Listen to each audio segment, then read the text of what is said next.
Hey guys, Kyle the Death Knight of Anime here, bringing you my review for Eden Zero Chapter Two. That's right, I'm keeping it going, guys. I'm not and the thing is, after this chapter, like it really pretty much beyond this point, it really all depends on what Mashima does with the series at this point as to whether or not I'm going to continue reviewing it or not. Because let's just say a lot of stuff happened in this chapter that gives me optimistic vibes, but at the same time, there's a lot of stuff in here that could definitely go downhill very fast too.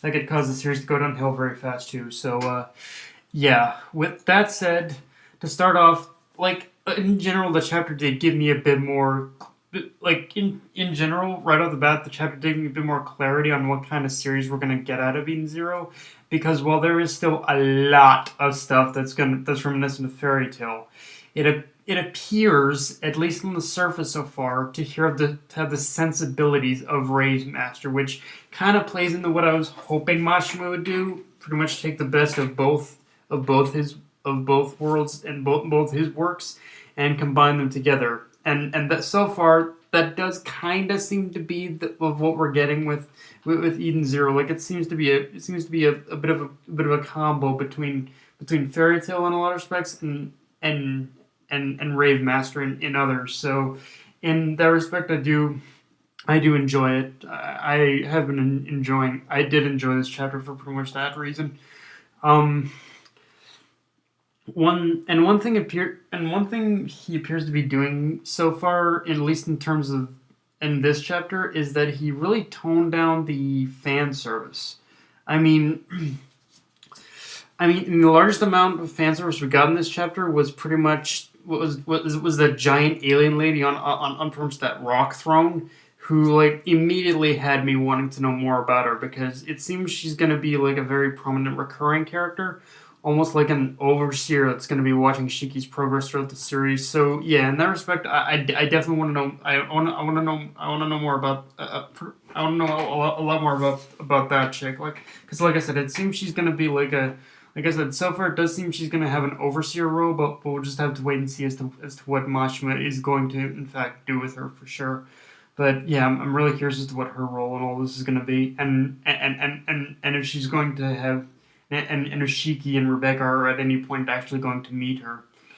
Um, After that, the chapter kicks off by telling us that Rebecca is basically an internet star, and that this world's version of online entertainment is called B Cube. And no lie, I actually kind of got a bit of a giggle out of that, because while I can't say it's clever commentary or anything, it does make me realize a lot of the stupidity that online culture, a lot of the stupidity that a lot of what online culture has become nowadays, and how stupid it's become, especially when it comes to the cutesy animal videos. Like that one scene actually made me kind of realize how pretty much stupid online culture is. Like even in a lot of ways in the anime.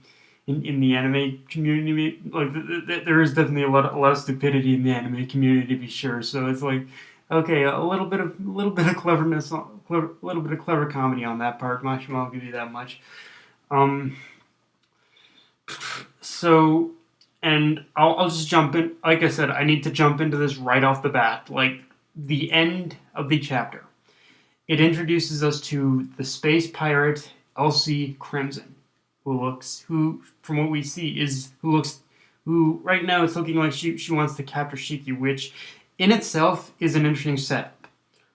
The problem right now is that Elcy looks way too much like Urza, and that fact alone, like, okay, I know the appearance of a character shouldn't pretty much sway how I pretty much feel about them, but unfortunately, in a lot of ways, the fact that she does look so much like Urza kind of has me concerned in terms of like, e- that does unfortunately have me concerned, because I feel either because the way I see it, I feel that either her as a character or her involvement in the story from this point on could make or break the series power scaling, especially since Mashima has already kind of been he's already been doing pretty much. He's already been doing. He's been doing a bit of fairly well balancing at keeping the fighting at. He's doing fairly well keeping the fights balanced, but the thing is, like, pretty much from what we see, Elcy is going to be the first major villain of this series from what we see, and because of that, it's like, yeah, like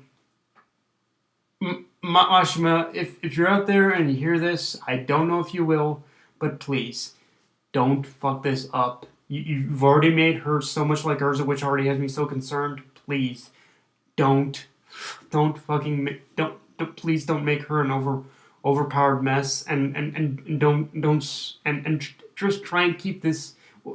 However Elsie and Shiki interact, please just keep this balanced. I'm begging you. But yeah, that's pretty much all I have to say on that front.